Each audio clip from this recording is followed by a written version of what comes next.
सच्चिदानंद स्वरूपा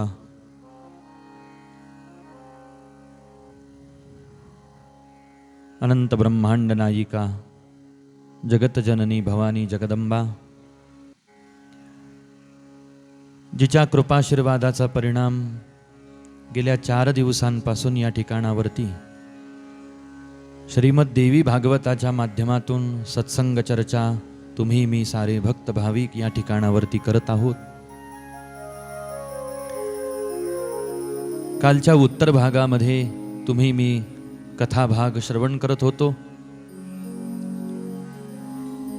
शुकदेवजी महाराज भगवतीच्या स्वरूपामध्ये एकरूप झाले, एकाकार झाले.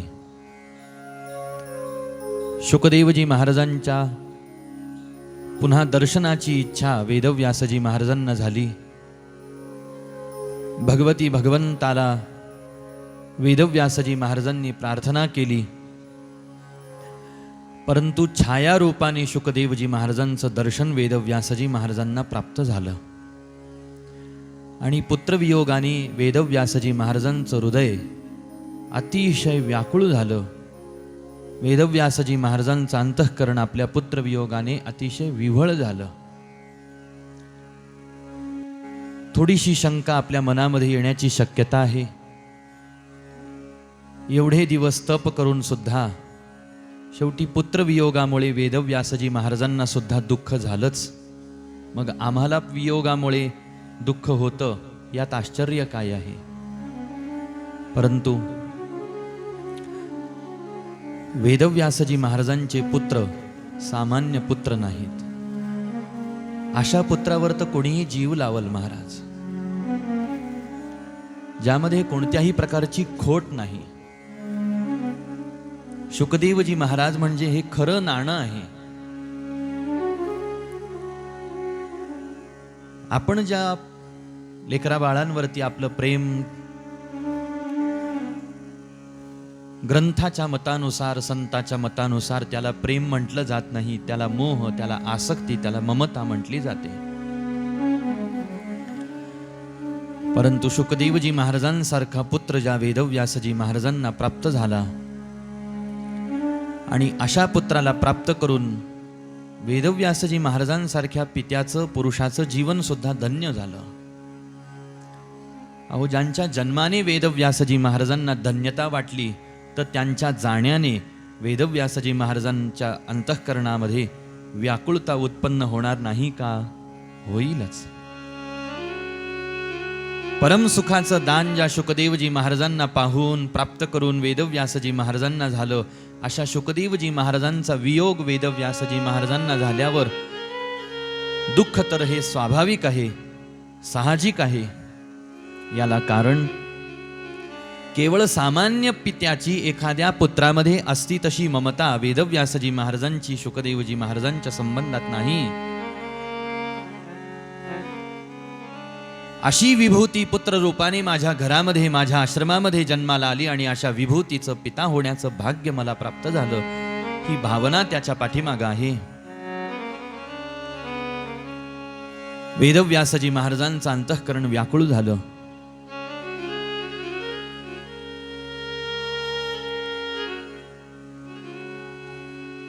आणि या एकांत वासामध्ये वेदव्यासजी महाराजांना आपल्या जन्मदात्या आईची आठवण यायला लागली.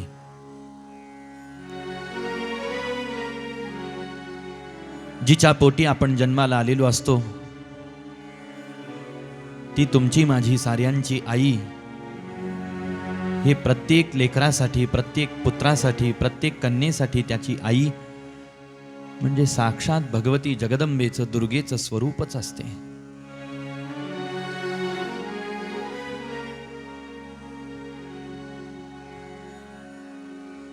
प्रत्येकाच्या जीवनामध्ये,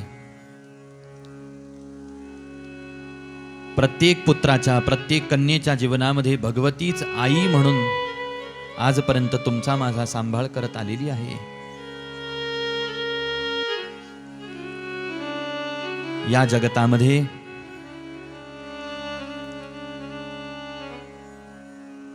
तुमचा माझा जन्म होणं आणि जन्मानंतर आपल्याला पाहून आपला रंग, रूप, वर्ण आपला स्वभाव, आपलं दिसणं पाहून, आपल्या जवळच्या वस्तू वैभव पाहून आपल्यावर प्रेम करणारी खूप असतात. निस्वार्थ अंतःकरणाने लेकरू कसा आहे दिसायला, कसं नाही, स्वभाव कसा आहे कसा नाही, याचा कोणत्याही प्रकारचा विचार न करता आपल्या जन्माच्याही अगोदरपासून जी आपल्यावरती प्रेम करते, अशी परम प्रेममूर्ती, परम वात्सल्य मूर्ती ही प्रत्येक जीवाची, मनुष्याची ही आई सांगितलेली आहे.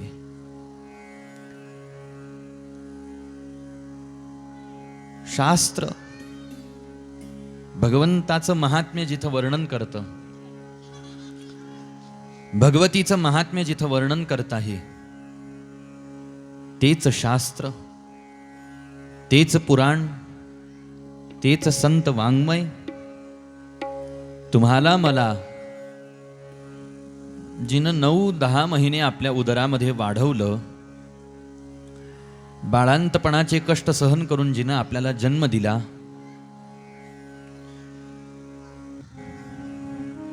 नाना प्रकारचे कष्ट सहन करून जिनं आपल्याला लहानाचं मोठं केलं,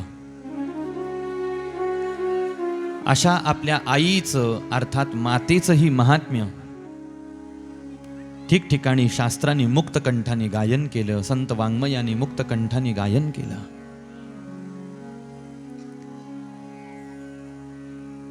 या जगामध्ये जन्माला येऊन परमकल्याण आपल्याला करता यावं याच्यासाठी भगवती भगवंताचं भजन कारण आहे. पण हा जन्म तुम्हाला मला मिळावा याच्यासाठी तुम्हाला मला जन्म देणारी आई हे तुमचं माझं सगळ्यात पहिलं दैवत वर्णन केलेलं आहे. नव्हे नव्हे जोपर्यंत एखाद्याची आई हयात आहे तोपर्यंत आईपेक्षा कोणतंही श्रेष्ठ मोठं दैवत हे तुमच्या माझ्यासाठी असू शकत नाही, अशी शास्त्राचं वचन आहे. सबसे बड़ी है माँ पगले, सबसे बड़ी है माँ, सबसे बड़ी है माँ पगले, सबसे बड़ी है माँ, सबसे बड़ी है माँ पगले, सबसे बड़ी है माँ, सबसे बड़ी है माँ पगले, सबसे बड़ी है माँ. माँ से बड़ा कोई नहीं रे, कोई नहीं रे, माँ से बड़ा कोई नहीं रे, कोई नहीं. माँ से बड़ा कोई नहीं रे, माँ से बड़ा कोई नहीं रे, माँ से बड़ा कोई नहीं रे, कोई नहीं रे, सबसे बड़ी है माँ पगले, सबसे बड़ी है माँ, सबसे बड़ी है माँ पगले, सबसे बड़ी है माँ. गृहस्थाश्रम करणाऱ्यांसाठी किंवा गृहस्थाश्रमी जे आहेत त्यांच्यासाठी, सामान्य जीवन जगणाऱ्या प्रत्येक जीवासाठी, प्रत्येक मनुष्यासाठी, पुरुषासाठी, कन्येसाठी ही त्याची आई हे पहिलं दैवत शास्त्राने तुम्हाला मला सांगितलेलं आहे. न मातु परदैवतम पहिलं दैवत सांगितलं आहे असं म्हणण्याही पेक्षा पुढचं वाक्य असं आहे की जोपर्यंत आई हयात आहे तोपर्यंत तिच्यापेक्षा मोठं दैवत किंवा दुसरं दैवतच मानायला सांगितलं नाही, अशा प्रकारचा भाव आहे.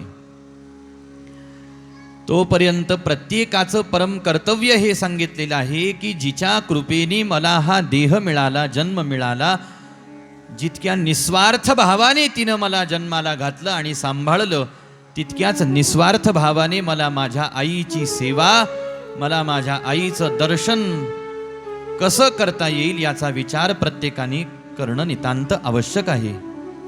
ही जी जगदंबा आपण पाहतो महाराज, या जगदंबेचीच कल्पना प्रत्येक पुत्रांनी, प्रत्येक कन्येने आपल्या आईकडे पाहत असताना करायला सांगितले. ही तर विश्वाची आई आहे महाराज, ही तर जगाची आई आहे, म्हणून तर तिला जगदंबा म्हणतात. ही त्रैलोक्याची माता आहे, अनंत ब्रह्मांडाची माता आहे ही. पण ज्या वेळेला तुम्ही मी जन्माला येतो त्यावेळेला आपल्या जन्माला जी कारणभूत ठरते अशी ती, हीच प्रतिरूप असणारी, ही प्रत्येक लेकरासाठी वंदनीयच असली पाहिजे, पूजनीय असली पाहिजे, सेवनीय असली पाहिजे. यामध्ये पहिलं कर्तव्य जर का तुमचं माझं कोणतं असेल तर तिची सेवा, तिला वंदन. शास्त्र तर याच्याही पुढे जाऊन वर्णन करतंय. ह्या आईचा स्वभाव आणि त्या आईच्या स्वभावाची तुलना जरी करायला गेलं तरी सुद्धा स्वभाव एकसारखाच आहे. तुमच्या माझ्या मनामध्ये कृतज्ञता उत्पन्न होऊ शकते. तुम्ही मी आपल्या आईला नमस्कार करायला विसरू शकतो, तुम्ही मी आपल्या आपल्या आईची सेवा करायला विसरू शकतो, पूजा करायला विसरू शकतो. आपल्या आई, माझी आईच माझं दैवत आहे, हा भाव धारण करायला आपण कधी कधी चुकू शकतो, विसरू शकतो. पण आईच्या अंतःकरणामध्ये आपल्या लेकराविषयी कधीही दुजा भाव, परकेपणा हा कधीही उत्पन्न होत नाही. एक वेळ लेकरू हे वाईट स्वभावाचं जन्माला येईल, परंतु त्याची आई श्रीमद आद्य शंकराचार्य या जगदंबेची स्तुती करताना म्हणतात, न मंत्रन्नो यंत्रं तदपि च न जाने स्तुतिमहो, न चाह्वानं ध्यानं. मी तुझं मंत्र जाणत नाही, मी तुझं तंत्राने पूजन करणं जाणत नाही, मी तुझं यंत्राने पूजन करणं जाणत नाही, मी तुझं आवाहन जाणत नाही, आसन कसं द्यावं मला कळत नाही, तुला कसे स्नान घालू, स्नान इत्यादी उपचार अर्पण करत असताना मी कसं तुझं पूजन करावं हे मला समजत नाही. मी शास्त्र जाणत नाही, मी विधी जाणत नाही, मी योग जाणत नाही, मी तप विधेरज्ञानेन द्रविण विरहेणा लसतया विधेया शक्यत्वा तव चरणयोर याच्युतिरभूत तदेतत् क्षंतव्यम जननी सकलोद्धारिणी शिवे. या जगामध्ये माझ्यासारखा कुपुत्र जन्माला आलेला, माझ्यासारखा कुपुत्र जन्माला आलेला असेल, पण हे आई मला माहीत आहे, एक वेळ मी वाईट असेन पण तू कधीही वाईट असू शकत नाही. कुपुत्रो जायेत क्वचिदपि कुमातान भवती. श्रेष्ठाती श्रेष्ठ पदावरती बसलेल्या व्यक्तीनं सुद्धा आईचा सन्मान करायला कधीही तो व्यक्ती चुकला नाही. याचं देवाच्या चरित्रामध्ये प्रमाण पाहायचं असेल तर भगवान गोपाल कृष्ण आहेत, जे देवकी आई साहेबांचा सन्मान करत आहेत. प्रभू श्री रामचंद्र आहेत, नुसत्या सख्या आईचाच आदर करत आहेत असं नाही. लोक म्हणतात कैकई माझी सावत्र आई आहे, पण सावत्र जरी असली तरी तिथं आई हा शब्द लागलाच ना हो. तिथं जर आई शब्द लागलेला आहे तर ती माझ्यासाठी पूजनीय आहे, ती माझ्यासाठी वंदनीय आहे. किती मोठं हृदय प्रभू श्री रामचंद्रांचं आहे. कैकई आई साहेबांचे स्वतःचे पुत्र भरतजी महाराज प्रभू रामचंद्रांना वनवास स्वीकारावा लागला म्हणून कैकेयी आई साहेबांचा तिरस्कार करायला लागले. प्रभू श्री रामचंद्र भरतजी महाराजांना कठोर शब्दामध्ये रागावतात. तू जर तुझ्या आईचा तिरस्कार करणार असशील भरता, तर माझा दास स्वतःला म्हणून घेऊ नकोस. माझा दास जर तुला स्वतःला म्हणून घ्यायचा असेल तर तुला कैकेयी आईचा तिरस्कार करता येणार नाही. मी वनामध्ये आलो, मी वनामध्ये राहणार आहे, हे माझं प्रारब्ध आहे. तू तुझ्या आईचा तिरस्कार करता कामा नये. आणि एवढंच नाही तर भगवंत इतकंही म्हणतात की तिचा तिरस्कार जर तू केला तर असं समज तू माझा तिरस्कार केला. तिच्या संबंधामध्ये अपशब्द जर का तू वापरलेस भरता, तर असं समज तू तुझ्या आराध्य देवाच्या श्रीरामाच्या संबंधात अपशब्द वापरले. शेवटी कितीही काही झालं, ती कितीही कठोर हृदय धारण करून वागली, निष्ठुर हृदयाने वागली, तरी सुद्धा ही विसरू नकोस की ती तुझी आई आहे. हे झालं भगवंताच्या जीवनामधलं दर्शन. आणि संत चरित्रामध्ये याचा उल्लेख पाहायचा असेल तर श्रीमद आद्य शंकराचार्यांच्या जीवन चरित्रामध्ये आईच्या संबंधामध्ये परम कृतज्ञ भाव श्रीमद आद्य शंकराचार्यांनी जीवनभर बाळगला. ज्या वेळेला 8 वर्षाचे असताना श्रीमद आद्य शंकराचार्यांची मुंज झाली, व्रतबंध संस्कार झाला, अध्ययन पूर्ण झालं. श्रीमद आद्य शंकराचार्यांनी आईकडे प्रार्थना केली की आई, तू मला संन्यास घेण्यासाठी परवानगी दे. त्यावेळेला आचार्यांच्या आई साहेबांचं हृदय कळवळलं. शंकरा, या जगात तुझ्याशिवाय माझं कोण आहे? तुझा जन्म झाला, काही दिवसांमध्ये काही वर्षांमध्ये तुझे पिता भगवंताला प्रिय झाले. तुला भाऊ नाही, बहीण नाही, कोणी आपलं परिजन नाही, इष्टमित्र नाही, सगळे सोयरे नाहीत या जगात. या जगात आजपर्यंत मी तुझी आहे आणि तू एकटा माझा आहे, एवढं मला माहीत होतं. तुझ्यासारखा गुणी पुत्र मला प्राप्त झाला. माझं सारं जीवन भरून पावलं. आता मला जीवनामध्ये काही प्राप्त करून घ्यायची इच्छा राहिली नाही. परंतु माझं हे सुख टिकू शकत नाही जर तू माझ्या सहवासामध्ये राहिला नाहीस तर. श्रीमद आद्य शंकराचार्यांनी आपली भावना आईकडे व्यक्त केली. आपण अधिक विस्ताराने प्रसंग आज ऐकू शकत नाही, कारण आज तसाही वेळ खूप झालेला आहे. आपल्याला निर्धारित आज कथाभाग पूर्ण करणं आवश्यक आहे. म्हणून आई मला संन्यास घेण्यासाठी परवानगी द्यायला तयार नाही हे आचार्यांच्या लक्षात आलं. लीला केली.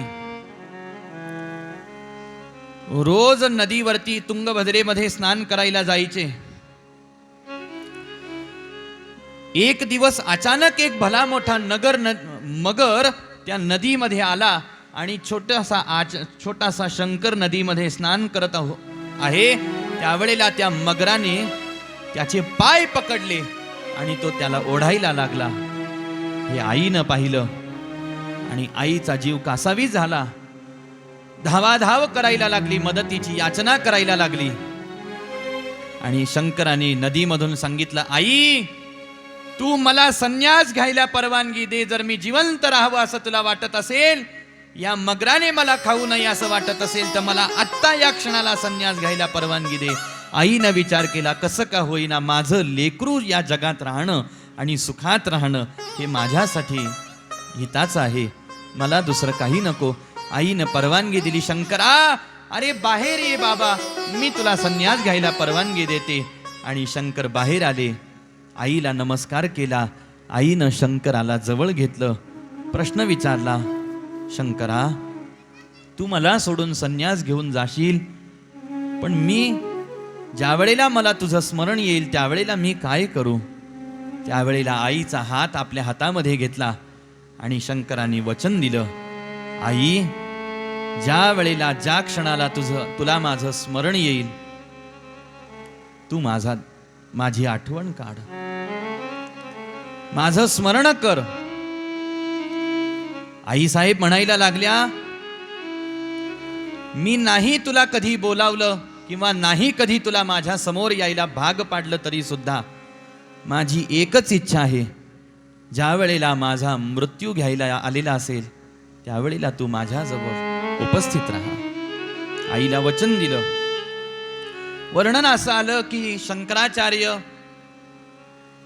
हिमालयाकडे यात्रा करत करत गेले आणि आज एकाएक आईचं स्मरण श्रीमदाद्य शंकराचार्यांना यायला लागलं.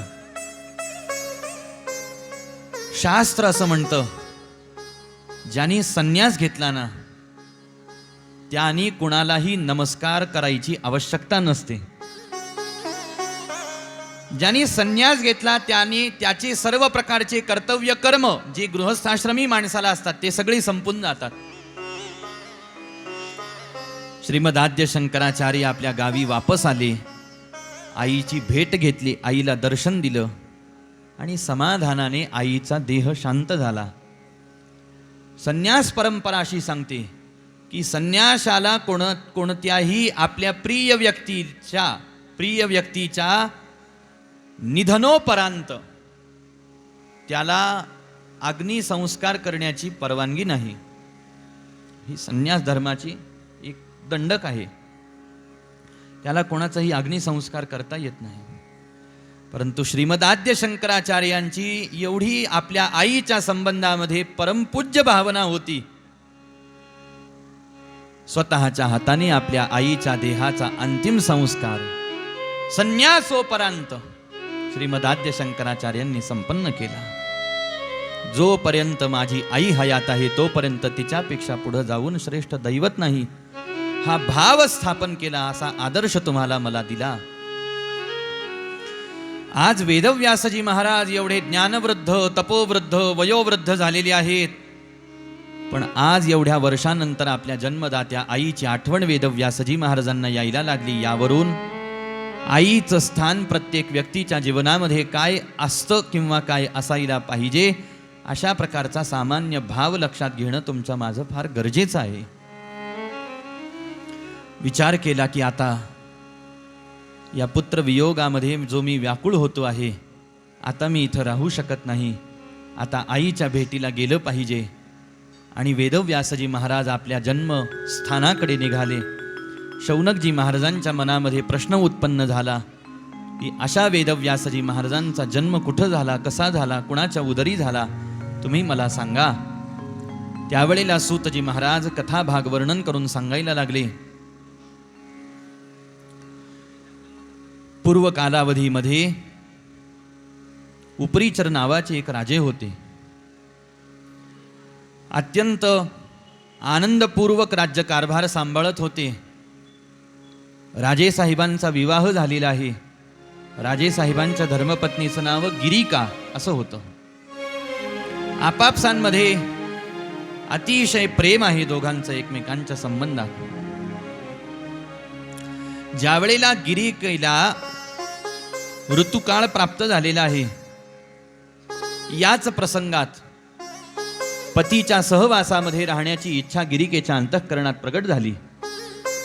परंतु राजे साहेबांना शिकार करण्याची तीव्र भावना मनामध्ये प्रगट झालेली आहे आणि उपरीचर राजे शिकार करण्यासाठी वनामध्ये निघाले. गिरिकेनं प्रार्थना केली, आज माझी अशी इच्छा आहे की तुम्ही माझ्या जवळून मला सोडून कुठं दुसरीकडे जाऊ नये, माझ्या सहवासामध्ये राहावं आपण आणि आपल्या सहवासाचं सुख मला दान करावं अशी माझी इच्छा आहे. राजे साहेबांनी ही विनंती मान्य केली नाही. मी शिकार करून येतो म्हणून शिकारीसाठी राजे साहेब निघून आले. शिकारीसाठी आलेले असताना मात्र वनामध्ये आले आणि आत्ता गिरिकेचं स्मरण राजे साहेबांना यायला लागलं. ऋतुकाळ प्राप्त झालेला असताना धर्मशास्त्राला सुसंगत अशा पद्धतीनं धर्मपत्नी मला तिच्या सहवासामध्ये राहण्याची ही विनंती करत होती आणि मी तिचा धर्मशास्त्र संमत पती असल्या कारणाने माझ्या धर्मपत्नीची विनंती मला मान्य करणं ही धर्माला अनुसरून सुसंगतच होतं. पण मी धर्मपत्नीची विनंती मान्य न करता वनामध्ये आलो. तीव्र स्मरण आपल्या धर्मपत्नीचं राजेसाहेबांना यायला लागलं आणि अशा वेळेलाच या तीव्र स्मरणामध्ये आपण आपला प्रसाद हा गिरिकेकडे पाठवावा असा विचार उपरीचर राजाने केला. अभिमंत्रित केलेलं तेज एका द्रोणामध्ये स्थापन केलं. तो द्रोण शेन किंवा स्वेन नावाच्या पक्षाच्या स्वाधीन केला आणि त्याला सांगितलं की हा अभिमंत्रित केलेला प्रसाद तू माझ्या धर्मपत्नीजवळ नेऊन पोहोचव. पक्षी आकाश मार्गाद्वारे उडायला लागला. दुसऱ्या पक्षाने त्याच्याकडे पाहिलं आणि त्याला असं वाटलं की यामध्ये काहीतरी खाण्याजोगा पदार्थ आहे. दुसऱ्या पक्षाने त्या प्रसादाच्या द्रोणावरती झडप मारली. दोन पक्षांची झडप चाललेली असताना तो द्रोण खाली पडला, नदी पात्रामध्ये पडला आणि त्या नदी पात्रामध्ये एका मासोळीनं तो गिळला आणि त्या अभिमंत्रित केलेल्या प्रसादाचा परिणाम असा झाला की ती मासोळी गर्भवती राहिली. सर्वसाधारण 9 महिन्यांच्या अंतरालानंतर ती मासोळी त्याच नदी काठावरती राहत असलेल्या निषादाच्या जाळ्यामध्ये अडकली. ज्या वेळेला तिचं पोट फाडलं गेलं त्यावेळेला त्या पोटामधून 2 जुळी बालक जन्माला आली. एक पुत्र होता आणि एक कन्या होती. मासोळीपासून जिचा जन्म झाला आणि मासोळीच्या गंधाप्रमाणेच जिच्या शरीराचा गंध येत होता म्हणून त्या कन्येचं नाव मत्स्यगंधा असं ठेवलं गेलं. मत्स्यगंधेचं परिपालन निषादराज करायला लागलेले आहेत. नदीवरती नाव वल्हवणारे जो समाज असतो, जी मंडळी असतात ना, त्या समाजाचा राजा म्हणजे निषादराज. निषादराज त्या मत्स्यगंधेचं परिपालन करायला लागले. हळूहळू हळूहळू मत्स्यगंधा लहानाची मोठी झाली. तिच्या शरीरामधून मासोळीच्या प्रमाणे गंध बाहेर पडत होता. सावळ्या वर्णाची होती मत्स्यगंधा. पाहता पाहता तारुण्यावस्थेमध्ये आली. जरी मासोळीप्रमाणे शरीरातून गंध जरी सावळ्या वर्णाची आहे तरी सुद्धा तारुण्यावस्थेमध्ये आल्यानंतर मत्स्यगंधा अतिशय लावण्याने अतिशय सौंदर्याने भरून पावली. याच प्रसंगात महर्षी पाराशर या द्वीपावरती येऊन पोहोचले.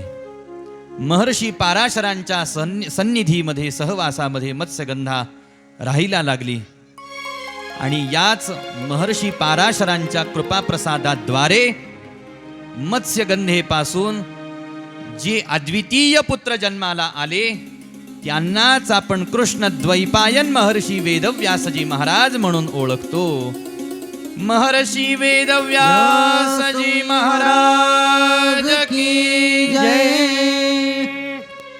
महर्षी अतिशय परम तेजस्वी, परम तपस्वी, परम ज्ञानी, परम दयाळू, परम कृपाळू, परम सामर्थ्यशाली असलेल्या महर्षी पाराशरांच्या अतीव सामर्थ्य संपन्न तेजापासून जन्माला आलेले आणि परम ममतेनं कारुण्याने दयाळू अंतःकरण ज्या मत्स्यगंधेचं होतं, अशा मत्स्यगंधेचं 2 भाव या ठिकाणावरती एकत्र आले.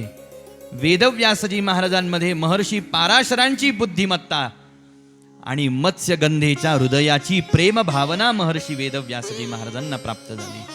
म्हणजे बौद्धिक चातुर्य हे वडिलांकडून प्राप्त झालं आणि हृदयाची मवाळता, प्रेम, सद्भावना, मवाळ अंतःकरण ही मत्स्यगंधेची अर्थात आईची देणगी वेदव्यासजी महाराजांना प्राप्त झाली.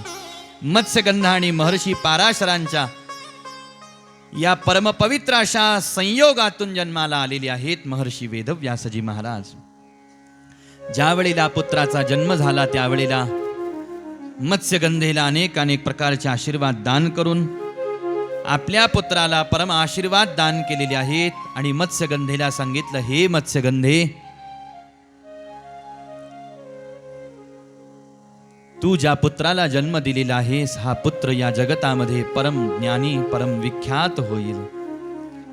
या तुझ्या पुत्रा एवढा ज्ञानी तपस्वी दुसरा कुणीही या जगतामध्ये नसेल, असा मी तुला आणि तुझ्या पुत्राला वर प्रदान करतो. हे कार्य संपन्न करून वेदव्यासजी महाराज ज्या वेळेला, अर्थात व्यास हे नाव नंतर पडलं, ज्या वेळेला यांचा जन्म झाला त्यावेळेला हे सुद्धा आईसारखेच सावळ्या वर्णाचे होते, म्हणून यांचं नाव कृष्ण असं ठेवलं गेलं.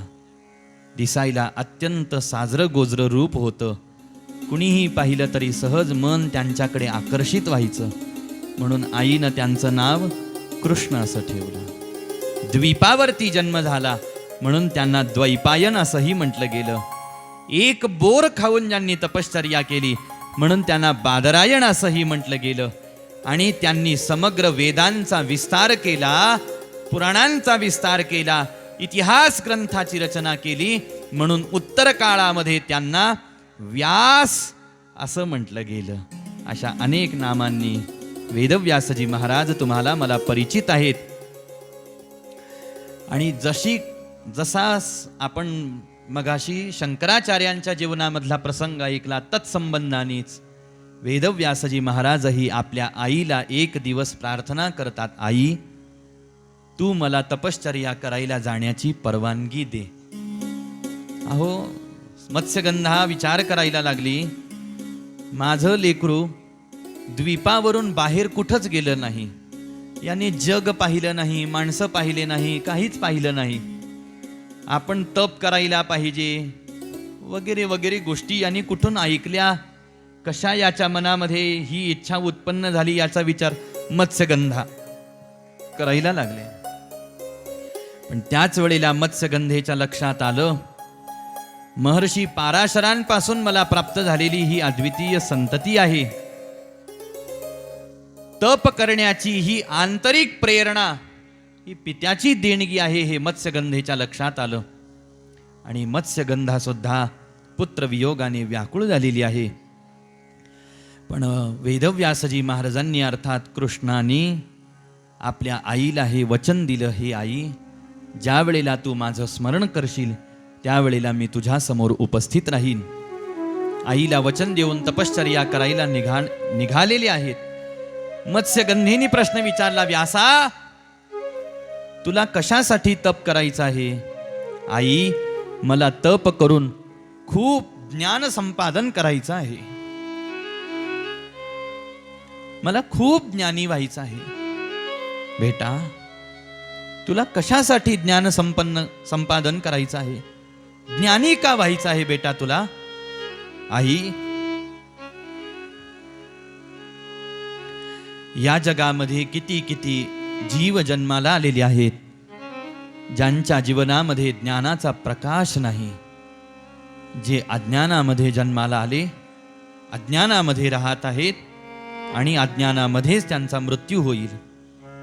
आई, मला भगवतीला प्रसन्न करून घ्यायचं, तपश्चर्या करायची, भगवतीला प्रसन्न करायचं आणि भगवतीला प्रसन्न करून तिच्याकडून ज्ञानाचं दान मला मागायचं. आणि हे ज्ञान मला स्वतःसाठी मागायचं नाही, तर त्या ज्ञानाच्या प्रकाशाने मला समस्त साऱ्या जगाला प्रकाशित करता यावं, यासाठी मला भगवतीकडे ज्ञान मागायचं आहे. आपल्या लेकराच्या या उदार हृदयाचा विचार आईसाहेब पाहायला लागल्या, विचार करायला लागल्या, माझं एवढं छोटंसं लेकरू, इथं माणसं आपलं आयुष्य खर्च करतात, पण स्वतःच्या सुखाच्या पुढं जाऊन माणसांना कुणाचं सुख दिसत नाही. स्वतःच्या कल्याणाच्या पुढं जाऊन माणसांना कुणाचं कल्याण करायची इच्छा होत नाही. आणि माझा छोटासा कृष्ण पाहायला गेलं तर 8 वर्षांचा आहे, पण तपश्चर्या करायची भावना मनामध्ये आहे, ज्ञान संपन्न करायची भावना मनामध्ये आहे, आणि त्या ज्ञानाद्वारे समस्त जगाला प्रकाशित करण्याची भावना माझ्या लेकराच्या मनामध्ये आहे. अशा लेकराला जन्म देऊन तर आज मी धन्य झालेली आहे, याचा विचार मत्स्यगंधा करायला लागलेले आहे.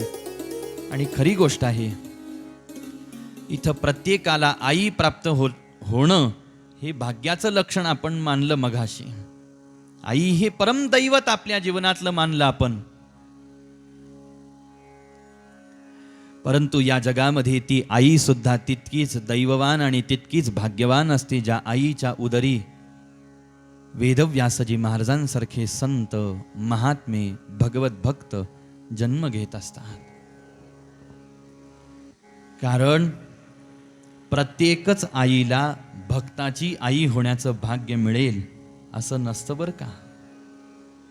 या जगामध्ये तुम्ही मी आपल्या आपल्या आईला नमस्कार करतो ही गोष्ट वेगळी आहे, पण तुम्हाला मला सगळ्यांना त्या आईला किंवा त्या आयांना नमस्कार अखंड करायचा वारंवार, ज्या आईनं कोणत्या तरी एखाद्या भक्ताला आपल्या हृदयामध्ये आपल्या उदरामध्ये 9 महिने सांभाळलं. अशा जगतामध्ये जेवढ्या जेवढ्या आया होऊन गेल्या त्या सगळ्या आयांना वंदन आहे महाराज, ज्यांनी या जगामध्ये केवळ सामान्य लेकरं जन्माला घातले नाहीत, तर ज्यांच्या उदरी प्रत्यक्ष भगवंताला अवतार घेण्याची इच्छा झाली, प्रत्यक्ष संतांना अवतार घेण्याची इच्छा झाली, प्रत्यक्ष साधूला जिनं आपल्या उदरामध्ये वाढवलं, प्रत्यक्ष भगवत भक्ताला जिनं आपल्या हृदयामध्ये उदरामध्ये वाढवलं, ही आई तुमच्या माझ्या प्रत्येकासाठी वंदनाला पात्र आहे. त्या आईला कोटी कोटी वेळा आपण नमस्कार करायला पाहिजे. धन्य माय व्याली सुकृताचे फळ, धन्य माय व्याली सुकृताचे फळ, धन्य माय व्याली सुकृताचे फळ, धन्य माय व्याली सुकृताचे फळ, धन्य माय व्याली सुकृताचे फळ,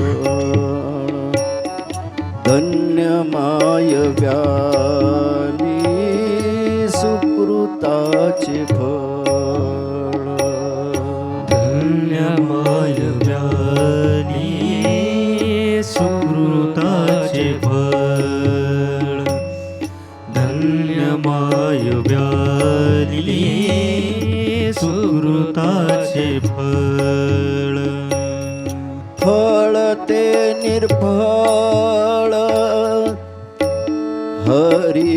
हरिबीन, फळ ते निर्फळ हरिबीन, धन्य माय व्याली सुकृताचे फळ, धन्य माय व्याली सुकृताचे फळ, धन्य माय व्याली सुकृताचे फळ.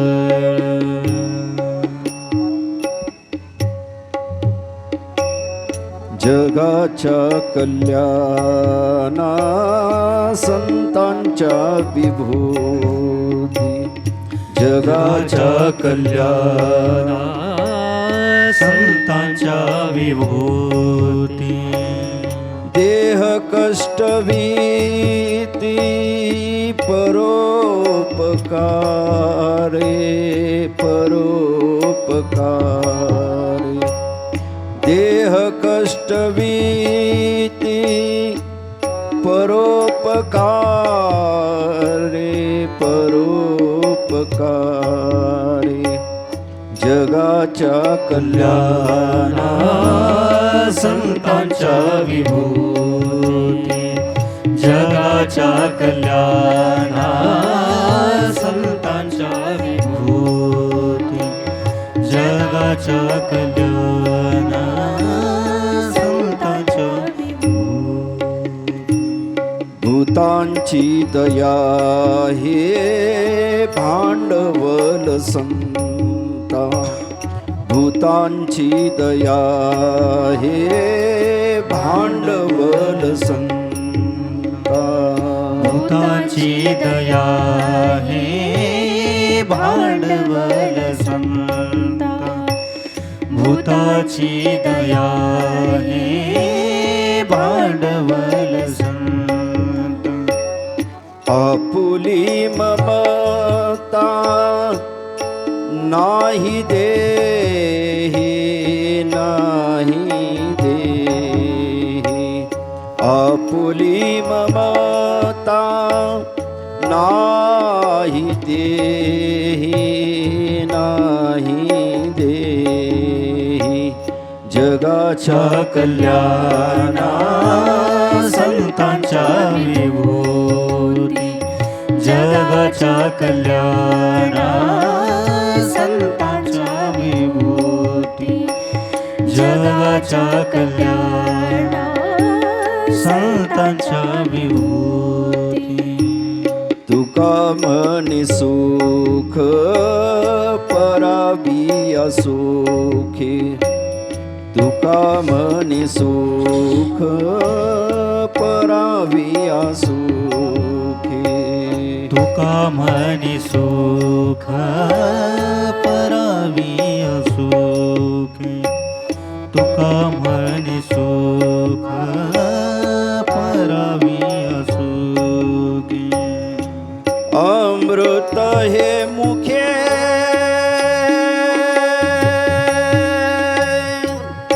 स्रवत से अमृत हे मुखे स्रवत से अमृत हे मुखे स्रवत से स्रवत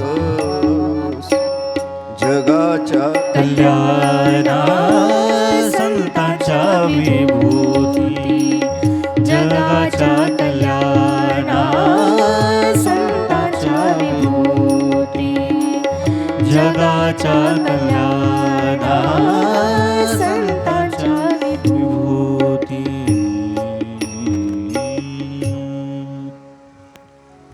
वेदव्यासजी महाराजांच्या अंतःकरणामध्ये जगत कल्याणाची भावना उत्पन्न झालेली आहे. तपश्चर्येला जाण्याची परवानगी आपल्या आईकडं मागितली. आईनं परवानगी दिली. तपश्चर्या करण्यासाठी घनदाट अरण्यामध्ये आले. तपश्चर्या केली. अनेक वर्षापर्यंत तपश्चर्या केली. ज्ञानाची साधना केली.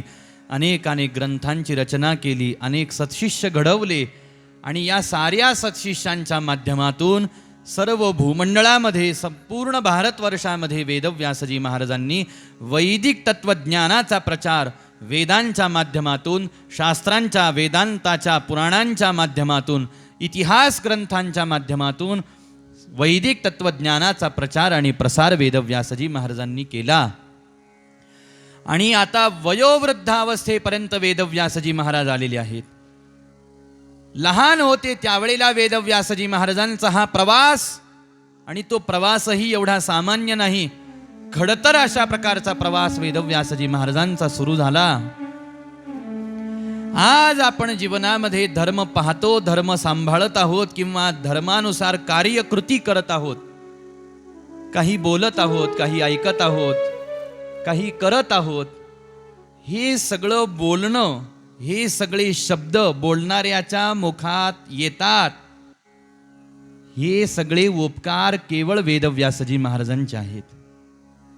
या जगामध्ये धर्माच्या व्यासपीठावरून कोणत्याही ग्रंथाच्या आधाराने बोलणारा एकही वक्ता असा नाही जो त्याचं स्वतःचं मनमर्जीचं एखादं वाक्य इथं बसून बोलू शकेल. ही कोणामध्येही सामर्थ्य शक्ती नाही, कुणामध्येच हे सामर्थ्य नाही.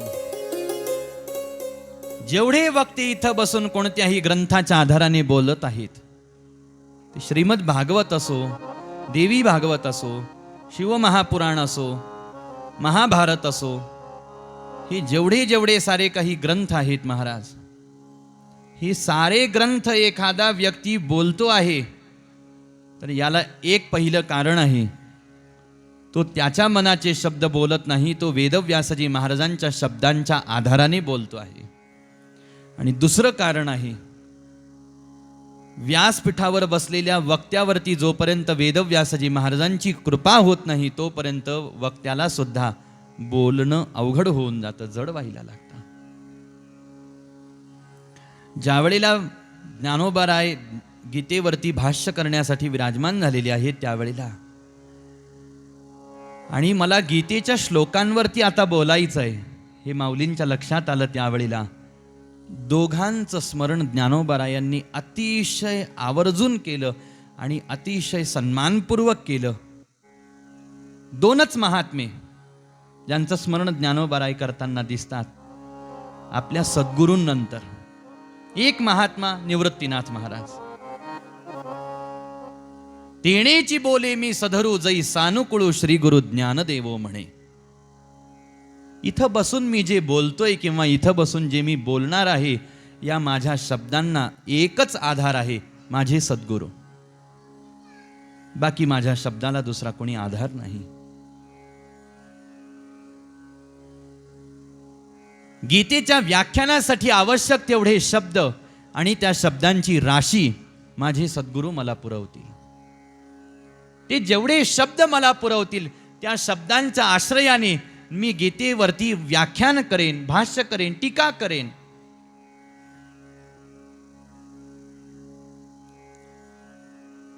जोपर्यंत संपूर्ण ज्ञानेश्वरी वर्णन करून होत नाही, भावार्थ दीपिका वर्णन करून होत नाही, तोपर्यंत माऊलींच्या अंतःकरणामध्ये हाच भाव राहिला. आणि सुरुवातीला आपल्या सद्गुरूंच्या संबंधातली कृतज्ञता व्यक्त करून माऊली म्हणतात की जै सानुकुळू श्री गुरु ज्ञान एरवी तरी मी मूर्ख. मी कसा आहे? मी मूर्ख आहे म्हणतात. अर्थात अजाणत आहे, अज्ञानी आहे, अल्पज्ञानी आहे. एरवी तरी मी मूर्खू, जरी जाहला अविवेकू, तरी संत कृपा दीपकू सोजवळू असे. पण अशा माझ्या सद्गुरूंची माझ्यावरती असणारी कृपा आणि माझ्याही अगोदर होऊन गेलेल्या संत महानुभावांची विशेष कृपा माझ्यावरती आहे की त्यांच्या शब्दांच्या आधाराने मी थोडंसं काहीतरी तुमच्या समोर बोलायचा प्रयत्न करणार आहे. माझी तुम्हा सर्वज्ञ श्रोत्यांना ही विनंती आहे की तुम्ही सावधानतेने माझे शब्द ऐका, असं माऊली ज्ञानोबाराय म्हणतात. अहो अर्जुनाची ये पांती, परिसणया जे योग्य होती तिही कृपा करुनी संती अवधान द्यावे. मी कुणाच्या आश्रयाने बोलणार आहे, मी काय बोलणार आहे, कुणासमोर बोलणार आहे, अशा तीनही स्तरावरती ज्ञानोबारायांचं अंतःकरण सजग आहे, सावध आहे, जागृत आहे. म्हणून जे जे अक्षर माऊलींच्या मुखातून निघालं ते अक्षर सामान्य मानलं गेलं नाही. त्या प्रत्येक अक्षराला, त्या प्रत्येक अक्षरामध्ये साक्षात परब्रह्माचं वास्तव्य प्रगट झालं. आणि हे सगळं व्याख्यान पूर्ण करून झाल्यानंतर सुरुवातीला जो कृतज्ञ भाव माऊलींनी प्रगट केला तोच भाव ज्ञानेश्वरीच्या उपसंहारामध्ये ज्ञानोबाराय वर्णन करताना आपल्या सद्गुरूंकडे पाहून म्हणतात, तुमचेनी केले धर्म कीर्तन हे सिद्धी गेले, येथ माझी जी उरले ते पायी कपण. हे धर्म कीर्तन करण्याची तुम्ही मला आज्ञा केली म्हणून मी काहीतरी बोलू शकलो. तुम्ही माझ्याकडून हे धर्म कीर्तन करून घेतलं. माझं झालेलं हे सारं धर्म कीर्तन मी तुमच्या चरणांवर समर्पित करतो आणि मी पुन्हा माझ्या दास्य भावामध्ये स्थिर राहतो. येथ माझी जी उरले ते पायी कपण. अशा आपल्या सद्गुरूंचं स्मरण करत असताना, सद्गुरूंच्या संबंधातली कृतज्ञता व्यक्त करत असताना, तरी संत कृपा दीपकू सोजवळू असे म्हणत असताना भूतकाळात आणि वर्तमान काळात राहणाऱ्या संतांच्या प्रती कृतज्ञता व्यक्त करत आहेत, पण प्रगट नाव कोणत्या संताचं घेत नाही. पण या संत मालिकेमध्ये फक्त 2च महात्मे असे आहेत. असतीलही अजून उल्लेख, तरी सुद्धा मी त्याचा अभ्यास करेन, अध्ययन करेन. मला 3रं नाव, 4थं नाव अजून कोणाचं सापडलं तर मी माझी चूक सुधारेल भविष्य काळात. पण मला आत्ता जेवढं स्मरण होतंय त्यानुसार असे 2च महात्मे. पहिला महात्मा श्रीमदाद्य शंकराचार्य. आचार्यांचं स्मरण वेदव्यासजी महाराजांनी केलं, आपलं ज्ञानोबारायांनी केलं. आणि म्हणतात, भाष्यकारा ते वाट पुसतू. मी भाष्यकार अर्थात श्रीमदाद्य शंकराचार्य, ज्यांनी ज्ञानोबारायांच्या अगोदर गीतेवरती भाष्य लिहिलं. मी त्यांना विचारून विचारून तुम्हाला सांगेन. भाष्यकारा ते वाट पुसतू म्हणून तुम्हाला सांगेन. आणि दुसरा महात्मा ज्ञानेश्वरी वर्णन करायला बसले त्यावेळेला माऊली ज्ञानोबारायांच्या स्मरणामध्ये आला. आणि ते महात्मे दुसरे तिसरे कोणी नसून श्रीमन महर्षी वेदव्यासजी महाराज आहेत. वेदव्यासजी महाराजांचा गौरव करताना ज्ञानोबाराय म्हणतात, अनुपम अद्वितीय अशा प्रकारचा महाभारत ग्रंथ लिहिला, ज्या महाभारतांतर्गत भीष्म पर्वामध्ये ही भगवद्गीता वर्णन केलेली आहे. भीष्म आणि युधिष्ठिर संवादामध्ये. परंतु पहा, महाभारताच्या युद्धाच्या प्रसंगामध्ये आणि त्याच वेदव्यासजी महाराजांच्या कृपेतून मला जे शब्द स्फुरले तेच त्यांचे उष्टे शब्द मीच तुम्हाला देतोय असं नाही, तर सार समस्त जगत आणि नुसतं एवढा मृत्यूलोक नाही, तर त्रिभुवन वेदव्यासजी महाराजांच्या मुखातले उष्टे शब्द बोलताय. महाभारती जे नाही ते नोहे चिलोकेतीही, येणे कारणे म्हणिपे पाही, व्यासोच्छिष्ट जगत्त्रय. मी तरी थोडा संकोच केला. मी म्हटलं, जेवढे वक्ते बोलत आहेत आज तेवढे व्यासांचं उष्ट बोलत आहेत, ही गोष्ट बरोबर आहे. पण नुसते याच लोकातले वक्ते व्यासांचं उष्ट बोलत आहेत असं नाही, तर या त्रिभुवनातले तीनही लोकातले सगळे वक्ते व्यासांचंच उष्ट बोलत आहेत. आज माणसं धर्म जाणत आहेत, धर्म पालन करत आहेत, धर्म शिकत आहेत, धर्म समजून घेत आहेत, पण याचा प्रकाश गावोगावी घरोघरी जाऊन खडतर अशा पद्धतीनं तपसाधना करून सत्शिष्य घडवून प्रतिकूल काळावधीमध्ये हा सगळा प्रचार प्रसार पुराणांचा आज माध्यम झाले. लोकांना माहीत झालं पुराण कथा असतात त्या ऐकायला पाहिजे, त्या गायल्या जातात त्या ऐकायला पाहिजे, त्यांनी आपलं कल्याण होतं, आपल्या पूर्वजांचं कल्याण होतं. हे आता आपल्याला आत्ता कुठं माहीत होतंय महाराज. परंतु ही परंपरा किती दीर्घकालीन आहे, किती हजारो वर्ष झाले या साऱ्या घटनेला. आता सुविधा झाल्या, माणसांना माहिती व्हायला लागली, माहिती पोहोचवणं सोपं झालं. पण त्या कालावधीमध्ये वेदव्यासजी महाराजांनी आपलं सारं जीवन खर्च केलं. अनंतानंत उपकार म्हणून नमोस्तुते व्यास विशाल बुद्धे फुल्लारविंदायतपत्र नेत्र येन त्वया भारत तैलपूर्ण प्रज्वालितो ज्ञानमयः प्रदीपः. अशा वेदव्यासजी महाराजांचे तुम्ही मी आजन्म ऋणी आहोत, उपकृत आहोत महाराज. अनंत उपकार वेदव्यासजी महाराजांचे तुमच्या माझ्यावर आहे. शास्त्रांनी एक दिवस वेदव्यासजी महाराजांच्या स्मरणासाठी, वंदनासाठी, पूजनासाठी निवडलेला आहे आणि त्याला व्यास पौर्णिमा असं म्हणतात, ज्याला आपण अलीकडे गुरुपौर्णिमा असं संबोधन देतो. या दिवशी प्रत्येक मनुष्याने, प्रत्येक आस्तिक व्यक्तीनं जो धर्म पालन करतो आहे, जो ग्रंथ वाचतो आहे किंवा ग्रंथ ऐकतो आहे, अशा प्रत्येकाने वेदव्यासजी महाराजांचं स्मरण केलं पाहिजे. स्मरणाच्याही पुढं जाऊन वेदव्यासजी महाराजांच्या प्रतिमेचं पूजन, अर्चन, वंदन केलं पाहिजे. का? कारण हा सारा मार्ग तुमच्या माझ्यासमोर प्रकाशित करणारे वेदव्यासजी महाराजच आहे. बरं, ते कोणी सामान्य मनुष्य होते आणि त्यांनी हे सारं कार्य केलं असं नाही, तर भगवंताचे जी 24 अवतार वर्णन केले, या 24 अवतारांच्या शृंखलेमध्ये एक भगवंताचे अवतार मानले गेले. आणि भगवंताच्या अवतार प्रकारांमधले जे 6 अवतार सांगितले, त्या 6 अवतारांमधला एक कलावतार नावाचा प्रकार आहे. त्या कलावतारांमधले एक अवतार वर्णन केलेले आहेत वेदव्यासजी महाराज. अलीकडे परिस्थिती अशी आहे,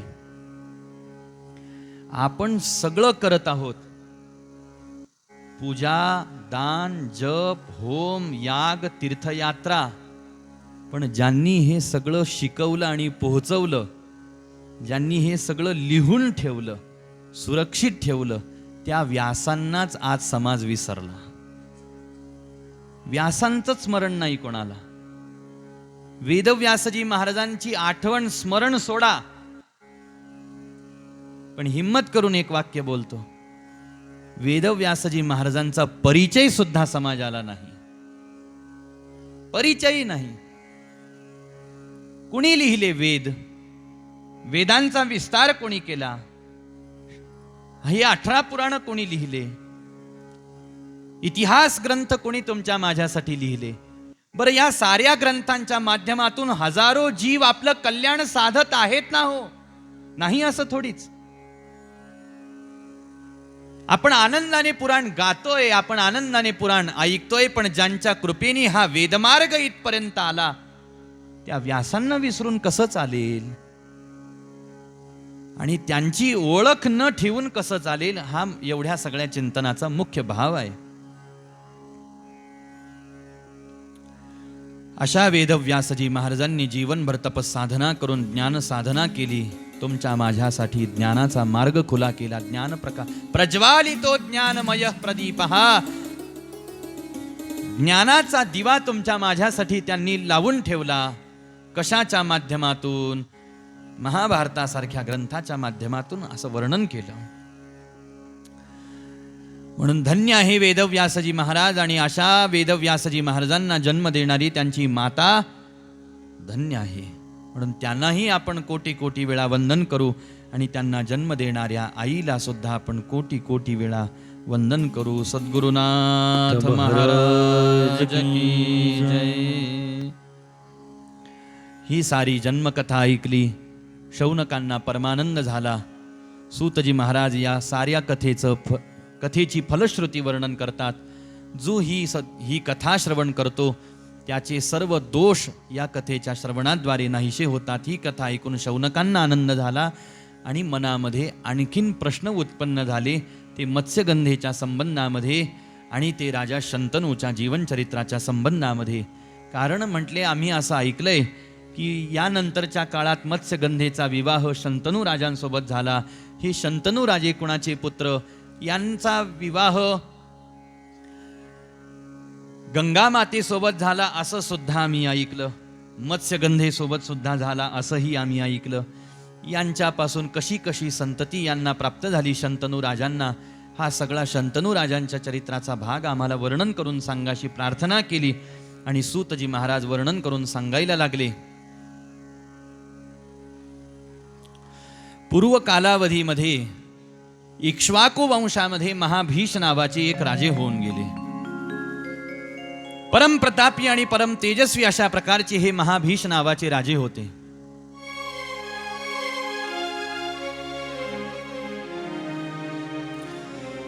मृत्यू उपरांत या महाभीष राजांना स्वर्गप्राप्ती झाली. आणि एक दिवस महाभीष राजे ब्रह्मदेवाच्या सभेमध्ये सभासद म्हणून बसलेले होते. त्याच सभेमध्ये महानदी गंगा सुद्धा विराजमान झालेली होती. वाऱ्याचा प्रभाव असा झाला की गंगेच्या शरीरावरचं वस्त्र उडायला लागलं, आणि साऱ्या सभासदांनी आपल्या माना खाली घातल्या, मर्यादा सांभाळली, माना खाली घातल्या. पण महाभीष राजे गंगेकडे एकटक पाहत होते, आणि गंगा सुद्धा राजांकडे एकटक पाहत होती. हे ब्रह्मदेवांनी पाहिलं. ब्रह्मदेवांना राग आला, आणि राजे महाभीष राजांना आणि गंगेला दोघांनाही अनेक वर्षपर्यंत तुम्ही मृत्यूलोकामध्ये मानव तनु धारण करून तुम्हाला जन्म घ्यावा लागेल असा ब्रह्मदेवांनी शाप दिला. मग विचार करायला लागले महाभीष राजे, आपल्याला जर जन्म घ्यायचा आहे तर आता कोणत्या कुळात आपण जन्म घ्यायचा? कारण कुठं जन्म घ्यायचा कुठं नाही याचं स्वातंत्र्य होतं. आणि मग त्यांनी विचार केला, आपण परमपवित्र राज्य असलेल्या हस्तिनापुरामध्ये आणि त्या हस्तिनापुराचे सम्राट असलेल्या राजा प्रतिपांच्या घरी पुत्ररूपाने जन्म घेऊ. आणि या राजा प्रतिपांच्या घरी महाभीष राजे पुत्ररूपाने प्रगट झाले आणि त्यांचंच या जन्मामध्ये नाव ठेवलं गेलं महाराजा शंतनू. अशा या शंतनूचा जन्म झाला. आणि गंगा सुद्धा अवताराला आलेली आहे. आता या दोघांना ज्या वेळेला शाप प्राप्त झाला त्याच वेळेला इकडं मृत्यूलोकामध्ये एक घटना घडली. महर्षी वसिष्ठांच्या आश्रमाजवळून अष्टवसू जायला लागले. आणि या अष्टवसूंमध्ये 8 वसूंमध्ये एक प्रमुख वसू होते ज्याचं नाव होतं द्यौ.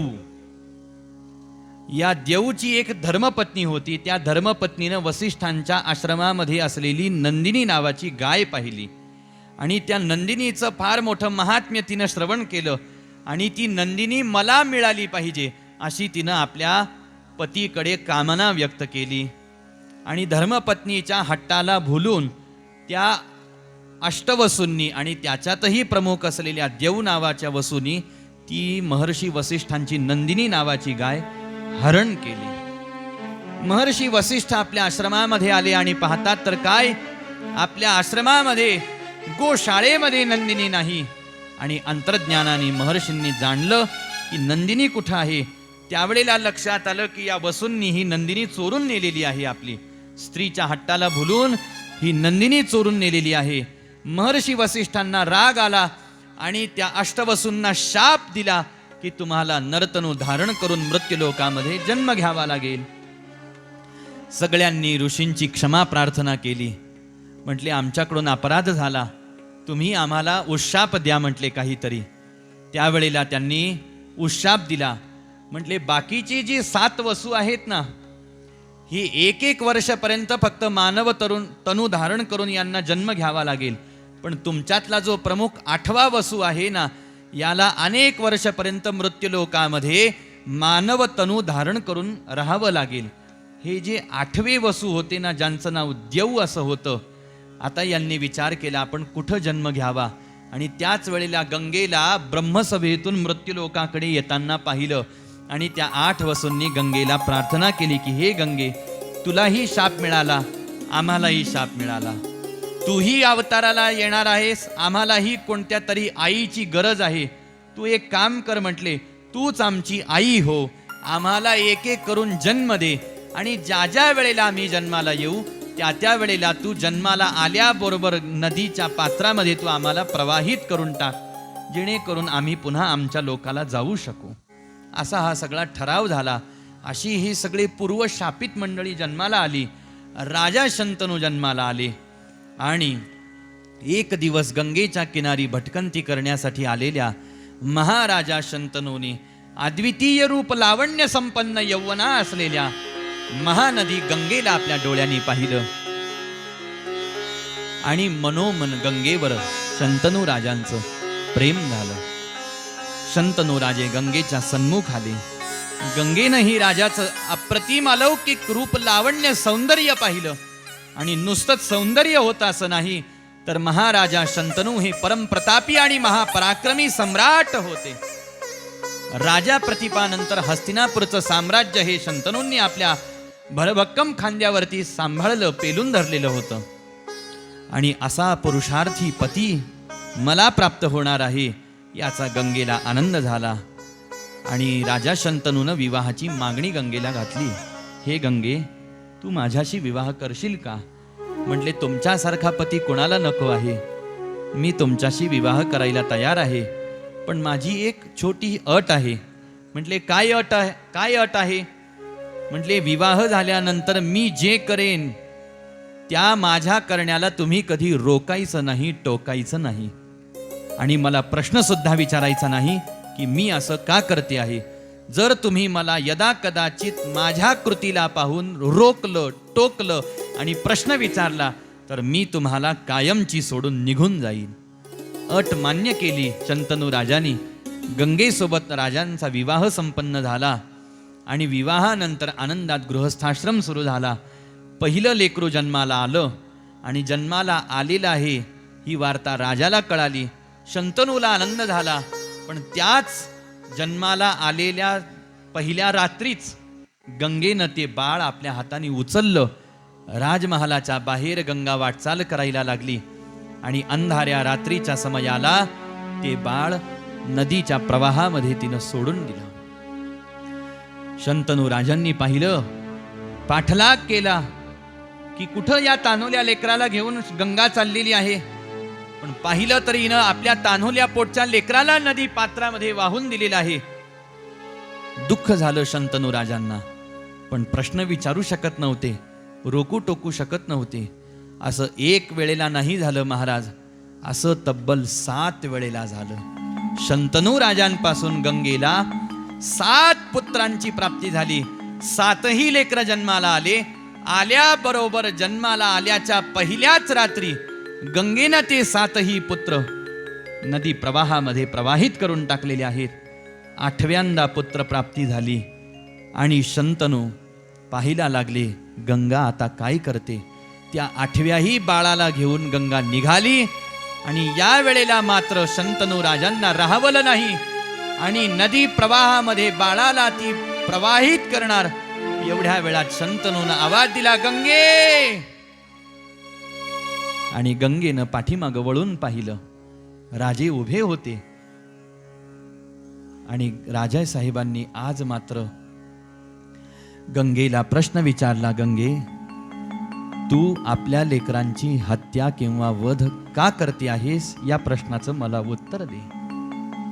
गंगेनं सांगितलं, एकतर आता या क्षणाला तुम्ही मला दिलेलं वचन, मी घातलेली अट मोडत आहात. मी याचं उत्तर तुम्हाला देऊ शकत नाही, पण ठरल्याप्रमाणे तुम्ही मला रोकू नये, टोकू नये, प्रश्न विचारू नये, तरी तुम्ही मला रोकलं, मला प्रश्न विचारलेला आहे. कारण तुमची इच्छा आहे मी या बाळाला प्रवाहित करू नये. हरकत नाही, मी या बाळाला जोपर्यंत समज येत नाही तोपर्यंत अतिशय प्रेमाने ममतेने आईच्या अंतःकरणाने या बाळाचा सांभाळ करेन. ज्या वेळेला युवराज पदावरती अभिषिक्त करण्याच्या पात्रतेचा हा होईल त्यावेळेला मी तुमचा पुत्र तुम्हाला प्रदान करेन. पण एक गोष्ट लक्षात घ्या, इथून पुढं तुमचा आणि माझा कायमचा संबंध विच्छेद झालेला आहे.